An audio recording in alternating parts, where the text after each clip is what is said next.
Pues antes de nada, agradecer las palabras de don Jesús, más viniendo de un doctor en historia. Yo que soy un simple aficionado, pues, ¿qué voy a decir? Pues voy a empezar con los agradecimientos, y así voy después hablando un poquillo.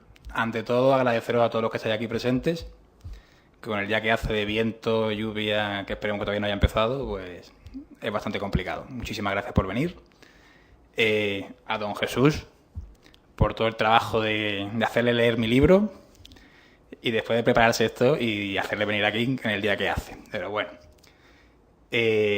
Al Corte Inglés, por dejar la sala magnífica. ¿Qué más quiero yo para mi primera novela?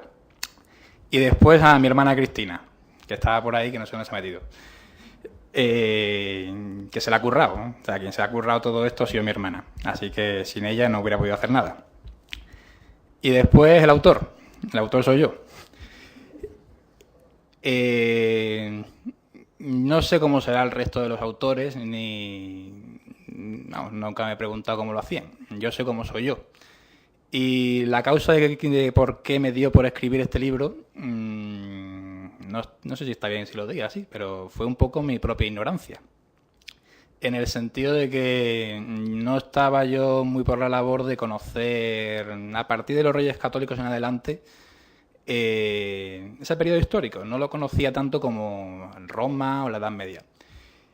Y un día cayó en mis manos el libro de Geoffrey Parker, El Camino Español, y título más largo. Y la verdad que fue una experiencia. Un libro muy bien escrito y que me descubrió un mundo totalmente no desconocido, pero sí bastante poco, digamos, conocido por mí. El caso es que me abrió un mundo nuevo y a partir de ahí pues me empecé a leer muchísimo sobre este tema. Tanto que llegó un momento en que dije, ¿por qué no escribo un libro? Y aquí está la obra. 9 meses de investigación, no solamente de ese libro, sino de unos cuantos más.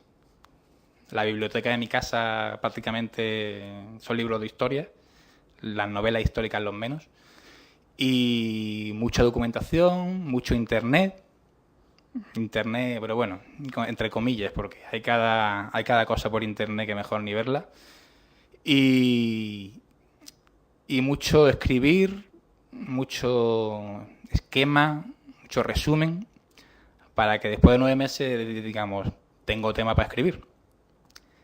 Y así me puse, 6 meses escribiendo, cuando podía, porque la verdad es que la novela histórica, o en mi caso, como yo me gusta llamarla, al menos a este libro, más bien historia novelada, porque todo lo que ocurre es, o al menos así lo he pretendido desde el principio, que las cosas que transcurren en el libro pasaron así.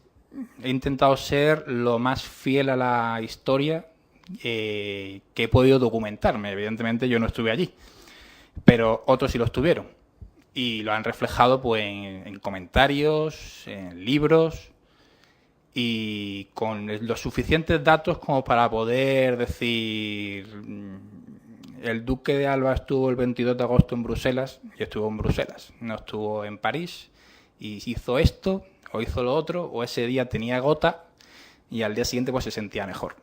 Todo eso, digamos, hay autores de la época que lo han reflejado. Y pues yo he querido un poco hacerlo ver. También muy influido por la leyenda negra que tanto daño nos ha hecho. Otros han escrito la historia por nosotros, como quien dice. Y cuando empiezo uno a leer ya de autores más contemporáneos, va viendo que todo lo que nos han contado, o mucho de ello, no tiene que ver nada con la realidad. Es el principio de la historia de los tercios. Quizá algunos ya historiadores ven ahí como los desmanes que hicieron en los Países Bajos, pero no fue así. Fueron unas tropas que fueron allí a poner orden, algunos creerán que con más legalidad o menos, pero que fueron cumpliendo las órdenes del rey. Lo mismo que el duque de Alba y lo mismo que todos los militares y nobles españoles que fueron hacia allá. Lo mal que los han puesto en los libros de historia, yo he querido un poco, digamos, desvirtuarlo y poner a cada uno en su sitio. Por eso quizá a los que compréis la novela o los que la tengáis ya, os resulte un poco sorprendente, digamos, cómo está escrita. En el sentido de que los personajes, los principales, y aquí en la novela hay bastantes, hablan en primera persona. El rey Felipe II, cuando le toca, digamos, su parte de la novela, piensa, dice todo en primera persona. Lo que ve lo refleja como si estuviera viéndolo él. ¿Por qué he hecho eso así y no, digamos, lo típico de un personaje principal y el resto, digamos, tercera persona? Creo que, como he dicho antes, hay suficientes datos para poder ahondar en los principales personajes de la novela, cómo pensaban, cómo actuaban ante diferentes situaciones y qué sentían. O sea, el rey Felipe II es una época en que, a las que lo conozcan, aparte de enviar las tropas a Flandes, son sus soldados, pues se le muere su mujer, se le muere un hijo y le nace una hija. Creo que no hay que estar ni vivir en el siglo XVI para saber cómo se siente un padre ante esas situaciones, o un marido, o un propio jefe de Estado, en el sentido de todo eso. Pues lo mismo he intentado querer hacerlo, digamos, no solamente con el Felipe II, con el protagonista principal de la novela, que es un personaje inventado, Rodrigo del Águila, sino que también se ve en otros personajes como Guillermo de Orange, el duque de Alba, uno de sus hijos principalmente. Yo sé que a los que lo leáis va a ser un poco complicado algunas veces saber y situar dónde está el personaje, pero creo que es la mejor forma de saber cómo actuaban, qué pensaban, qué sentían. Eso por un lado. Y después voy a contaros un poco de qué va la novela. El personaje principal, como he comentado, está inventado. O sea, es un prototipo, digamos, de noble español de la época, de alta cuna, militar también, que se une al comienzo, digamos, de ese camino español, la Lombardía italiana, hasta llegar a los Países Bajos. Fue el primer camino, digamos, hacia arriba, hacia abajo ya lo habían hecho, y el primero de muchos. Y como ha reflejado don Jesús, la primera parte de la novela, quitando, digamos, una introducción, que es la batalla de San Quintín, que ocurre 10 años antes, el principio de la novela es el camino español. Hay muchísimo de qué hablar de ahí y creo que no se ha hablado, no lo suficiente, sino casi nada. Variedad de personajes que hay a lo largo de lo que ahora son muchos países.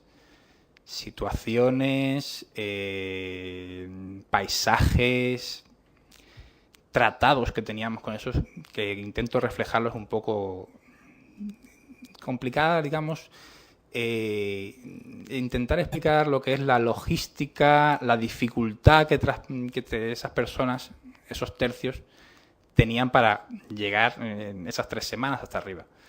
Eso es, digamos, la primera parte de la novela. Después, la segunda es cuando los tercios están allí y el principio, digamos, el comienzo de la insurrección de Guillermo de Orange. Todo lo hace desde territorio, digamos, neutral, que era el imperio, los condados alemanes, que eran las más afines por el protestantismo, el calvinismo y todo, digamos, todo lo que no eran católicos. Y es un poco la interacción de lo que hacían los tercios nada más llegar, como el público, digamos, de la zona no les quería mucho por la zona, y todo lo que hacía paralelamente para empezar esa invasión.